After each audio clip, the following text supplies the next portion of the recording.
Nesse vídeo eu vou trazer para vocês as 4 ações que poderão se beneficiar do governo Lula entre os anos 2023 e 2026. E já deixo claro aqui, a análise é totalmente apolítica, completamente imparcial, só para deixar claro que eu não estou aqui defendendo um candidato ou outro, vou apenas trazer aqui dados históricos e setoriais a fim de embasar a nossa análise, que não constitui nenhuma recomendação de investimentos. Então vamos ao vídeo. Salve, salve, investidores! Como é que vocês estão? Sempre lembrando que antes de continuar, você clica no botãozinho vermelho de inscrever-se para ajudar esse canal, tá bom? E o Lula é o novo presidente eleito do Brasil, como vocês já sabem, e ele governou o país entre os anos de 2003 e 2011. De plano, nessa transição governamental, o que nós já temos de dados? Que o governo Lula vai promover um revogaço em normas sobre meio ambiente e armamento. Por isso, empresas do setor armamentista, em especial a Taurus, podem ter alguma redução de receita por conta do governo Lula de postura desarmamentista. Eu já fiz um vídeo detalhado sobre isso, é esse aqui, está lá disponível no canal. E eu deixei muito claro lá que, embora haja uma redução de receita provável no governo Lula, isso não vai prejudicar muito a Taurus, porque hoje a exposição dela é completamente internacional, quase que completamente. Ela hoje é muito dependente de exportações. Outro ponto que o mercado já está atento é que o governo Lula pretende revogar o teto de gastos, até por meio de uma proposta de emenda à Constituição. É o que o mercado está chamando ali de licença para gastar. Ainda não sabemos com detalhes como o governo de transição promoverá essa proposta de emenda à Constituição, mas o certo é que o governo Lula quer promover mais investimentos públicos e por isso ele precisa superar o teto de gastos, que, para quem não sabe, hoje a Constituição limita o gasto governamental da União à inflação oficial do governo. Não pode superar isso como regra. E aí, obviamente,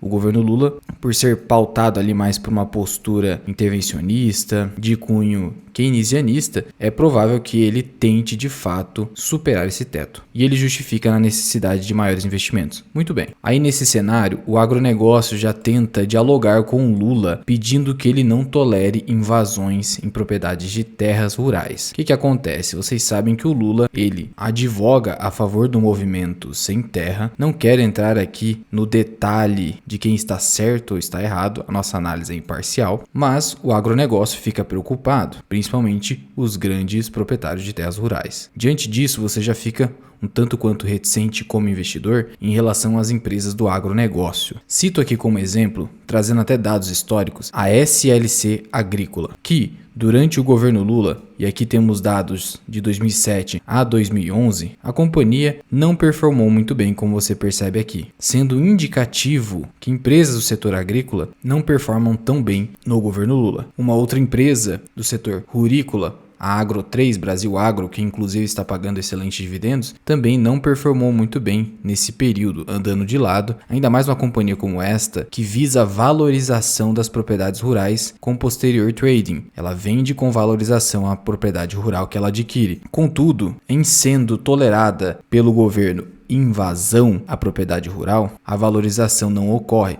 até mesmo desvalorização. Então uma empresa como a Agro 3 pode vir a ser mais prejudicada ainda nesse governo por conta da SLC Agrícola. Mas há, obviamente, empresas que vão se beneficiar desse governo, as quais eu vou trazer aqui para vocês. Primeiro ponto, para que você tenha uma noção prévia, mesmo não sendo economista, de quais setores o governo Lula provavelmente irá beneficiar com as suas medidas e os seus planos, você pode fazer uma leitura das diretrizes para o Programa de Reconstrução e Transformação do Brasil, Lula-Alckmin 2023-2026. Isso aqui é público, posso até deixar aqui na descrição, e a partir daqui a gente consegue traçar um cenário para os próximos 4 anos. Sempre lembrando que isso aqui pode não se concretizar no futuro, é um mero juízo de probabilidade. Em economia não há certeza de nada do que vai ocorrer, nem sequer no próximo ano. E um primeiro ponto que eu quero tratar aqui com vocês é a respeito do câmbio aqui no Brasil, ou seja, a nossa taxa cambial, a cotação do dólar. Muita gente se pergunta se no governo Lula o dólar vai disparar ou ele vai cair. Primeiro ponto é, nos últimos dias o dólar tem acumulado uma queda. Isso ocorre diante do discurso do Lula em defesa do meio ambiente. Isso é muito bem visto pelos investidores internacionais. O capital estrangeiro gosta desse discurso. E aí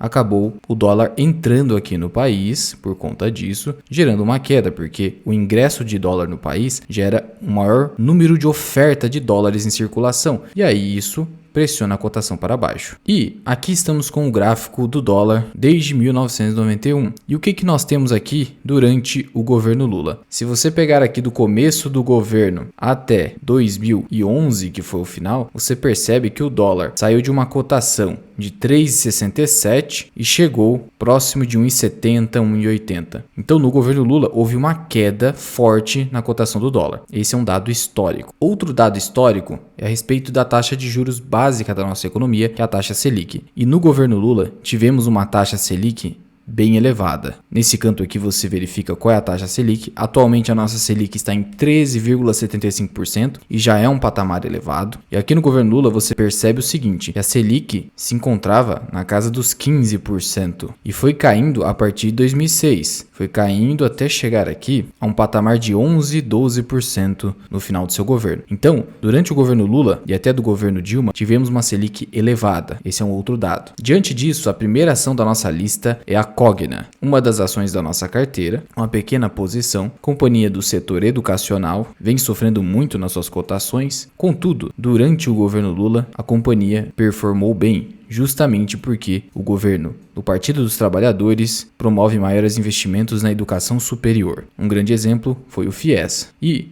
a título de exemplo, você tem aqui que em 2007, e esse aqui é o release de resultados da Cogna, ela teve crescimento nos seus principais indicadores, desde receita bruta, receita líquida a lucro líquido. Só denotando que, de fato, nesses governos, empresas do setor educacional performam bem e performaram bem. A Cogna, por exemplo, chegou a subir para patamares bastante elevados e depois acabou caindo bastante aqui, principalmente a partir de 2017. E foi em 2017 que foi criado o novo FIES, um programa governamental do FIES mais restritivo, não tão permissivo e concessivo como era no passado. Por conta disso, nos últimos 5 anos, a Cogna vem numa decrescente muito forte, hoje cotada aqui na casa dos R$3, negociando a uma relação preço-valor patrimonial abaixo de 0,5, porque ela vem apresentando prejuízos e o seu PL fica negativo. Há quem prefira, ao invés de Cogna, a Yduqs, que seria a principal concorrente de Cogna. Olhando-se aqui para o histórico das duas empresas, nós temos que as duas proporcionaram rentabilidade negativa ao investidor. Em termos de evolução da receita, é importante olhar para a receita para verificar o potencial de crescimento de uma empresa ao longo dos anos. A Cogna e a Yduqs crescem em receita em patamares muito próximos, 239% contra 217%. Já em relação à evolução do lucro, a Cogna levou a pior. Por quê? Porque a Cogna acabou se alavancando demais durante o governo do Partido dos Trabalhadores e acabou fazendo muitas aquisições e hoje ela precisa fazer vários desinvestimentos, promovendo agora um foco no digital, exercendo a sua atividade dentro da ideia do Asset Light. E olhando-se aqui para os indicadores das duas empresas, temos que o PL da Yduqs está muito elevado, a relação preço-valor patrimonial mais contada com certeza da Cogna. Então, dentro do Value Investing, faz mais sentido a Cogna. Hoje, contudo, a empresa que está performando bem é a Yduqs, tanto em liquidez corrente quanto em margem líquida, bem como em crescimento. Dessa forma, você percebe o seguinte, que em termos de qualidade, hoje, talvez fizesse mais sentido a Yduqs, mas em termos de desconto, é a Cogna. E como essas empresas eu considero capazes de compor uma carteira de oportunidade nunca de dividendos, onde você não ultrapassa por cada empresa 1,5% no máximo, faz mais sentido utilizar o Value Investing. Por isso, eu optei pela Cogna. Não é nenhuma recomendação. Lembrando também que o setor educacional no Brasil é muito complicado. É um setor com baixa rentabilidade, e aqui estou falando da educação formal, que é no caso dessas duas empresas, um setor que não cresce tanto no país, apesar de ter um potencial, e um setor bem competitivo também. Por isso, muito cuidado com esse setor. O Barsi também alerta nesse sentido. A segunda ação da nossa lista é a MRV, dentro do setor de construção civil. É uma companhia que está negociando abaixo do seu valor patrimonial, paga dividendos e tem um PL até que razoável. Abaixo de 10 vezes lucro é um indicativo de PL razoável. Nos últimos 10 anos a companhia não entregou rentabilidade, andou de lado, então você percebe, isso é do setor, é bastante volátil. De qualquer forma, o PVP atual da companhia é bem descontado em relação a anos anteriores. É uma empresa mais focada nos empreendimentos imobiliários de baixa renda e uma das preocupações do governo Lula, historicamente sempre o foi, é justamente ali um amplo programa de acesso à moradia para pessoas de baixa renda com financiamento adequado ao tipo de público. Dessa forma, MRV pode e até se beneficiou do governo do Partido dos Trabalhadores no passado. E aqui é apenas um exemplo dos resultados aqui do ano de 2007, enquanto o governo Lula imperava. Você percebe aqui crescimento de todas as ordens, resultados bem satisfatórios. Então o programa Minha Casa Minha Vida acabou beneficiando essa empresa, e por mais que hoje haja o programa Casa Verde e Amarela, que a própria MRV publica aqui no seu site, é esperado que durante um governo do Partido dos Trabalhadores esse investimento, esse financiamento nesses empreendimentos imobiliários seja mais agressivo. Por isso que essas empresas acabam se beneficiando mais. E há quem prefere, ao invés da MRV, a Direcional, que também foca em imóveis de baixa renda nas suas atividades. E comparando-se aqui historicamente a rentabilidade, a Direcional realmente entregou uma maior rentabilidade. Em termos de indicadores de valuation, contudo, a MRV é muito mais descontada. O PL 7 vezes lucro conta quase 12 vezes lucro, negocia abaixo do valor patrimonial, a Direcional negocia quase 2 vezes. Então você percebe aí que no geral até mesmo dividendos a MRV leva melhor. Só que indicadores de qualidade, a Direcional leva melhor. Então em termos de qualidade, você poderia optar pela Direcional. Mas como eu falei para vocês, aqui são empresas que eu colocaria numa carteira de oportunidade. Aqui é outro setor bastante arriscado, construção civil. O Barsi também não gosta desse setor, então só poderia compor de fato uma carteira de oportunidade. Nunca pensar em uma carteira previdenciária que você mantém indefinidamente na sua carteira. E a terceira ação da nossa lista é o Santander. Aqui peguei as ações preferenciais, uma das ações que eu tenho na minha carteira e estou aportando. E por que eu digo Santander? Ora, como eu mostrei para vocês, durante o governo do Partido dos Trabalhadores e do Lula, a taxa Selic estava em patamares elevados. Atualmente a Selic também está elevada, mas entre 2016 a 2020 a Selic estava muito baixa. Até 2021 ainda estava baixa. Só que no governo Lula a Selic permaneceu acima de 10%. Então isso é uma característica do governo. E é por isso que se diz que no governo do Lula os bancos lucraram bastante, porque eles lucram com um cenário de Selic muito alta. E por que eu coloquei o Santander nessa lista? Porque é o banco privado que paga mais dividendos. E vale ressaltar aqui que eu não coloquei estatais aqui no nosso vídeo para não ter nenhum tipo de discussão aí nos comentários. E aí, entre os 3 bancos privados que dominam aqui o país, Santander, Bradesco e Itaú, o Santander é o que paga mais dividendos. Então, um banco que poderia compor até mesmo sua carteira previdenciária, sendo que o PL hoje do banco está bem descontado em relação a anos anteriores, puxando-se até aqui 2016. E aí, comparando-se aqui os bancos privados que vão se beneficiar de um governo Lula, provavelmente, não é certeza, a gente tem que até mesmo, em questão de valuation, o Santander é o mais barato e é o que paga mais dividendos. Então, para mim, faria mais sentido o Santander entre esses bancos. Mas todos eles poderão sim se beneficiar do governo Lula. E a quarta ação da nossa lista seria mais questionável desse vídeo, que é a Magalu, outro setor considerado não perene pelo Barsi, justamente porque possui um histórico de falência muito grande em empresas que atuam nesse setor. Mas dentro do setor de varejo, principalmente varejo eletrônico, a Magalu seria a melhor empresa desse setor. E a companhia está apresentando desvalorização muito forte nos últimos meses, bem como um PL elevado para baixo. Está completamente negativo, porque a companhia está apresentando prejuízo. E aí você poderia me contrapor, como você pode dizer que Magalu pode se beneficiar no governo Lula? Olha, de um lado, com uma Selic alta, de fato, empresas de construção civil e também de varejo podem acabar sofrendo com esse cenário de Selic alta, e sofrem como nós estamos vendo, que com um crédito mais caro, as pessoas não conseguem consumir, não conseguem financiar. Só que o que o mercado espera para Magalu, inclusive já fazendo as ações de varejo subirem bastante com a eleição do Lula, é a injeção de liquidez no mercado através de programas sociais. No plano aqui de governo do Lula, ele trata de um programa Bolsa Família renovado e ampliado. Então ele pretende reforçar o Bolsa Família e isso pode injetar renda na população mais pobre do país, gerando um maior consumo, o que beneficia temporariamente as varejistas. Vale ressaltar que a Magalu, na Bolsa de Valores, não experimentou o governo Lula, porque ela fez a IPO depois disso. Mas temos o caso da Via Varejo. E aí, olhando-se aqui para a performance da Via Varejo durante o governo Lula, o que você tem? Que ela não performou bem. Tá? Andou de lado e apenas alguns momentos aqui de 2008 até 2011 acabou performando bem numa recuperação. Então o cenário de volatilidade não se altera, de tal modo que não há como você colocar empresas varejistas para carrego para o longo prazo. Essas companhias aqui são ultracíclicas e mesmo em governos de cunho mais keynesianista, essas empresas podem não performar bem, como vimos com Via Varejo, apesar de que a Magalu é uma empresa melhor que a Via Varejo. E aí, comparando-se aqui indicadores, em termos de desconto, a Via Varejo ganha, e até mesmo as margens hoje da Via Varejo estão melhores. Contudo, historicamente, a Magalu se mostrou como uma melhor empresa, que investe muito mais em pesquisa e tecnologia. Por isso eu trouxe a Magalu em vez da Via Varejo, porque considerando que esse setor é muito, mas muito arriscado, ainda que a Via Varejo seja mais descontada, para mim faz mais sentido, se você quiser colocar numa carteira de oportunidade, a Magalu. De novo, não é nenhuma recomendação. Sendo que o mercado já está ali projetando, por exemplo, 7 ações que vão se beneficiar do governo Lula. E aqui, segundo as recomendações das corretoras, o que nós temos?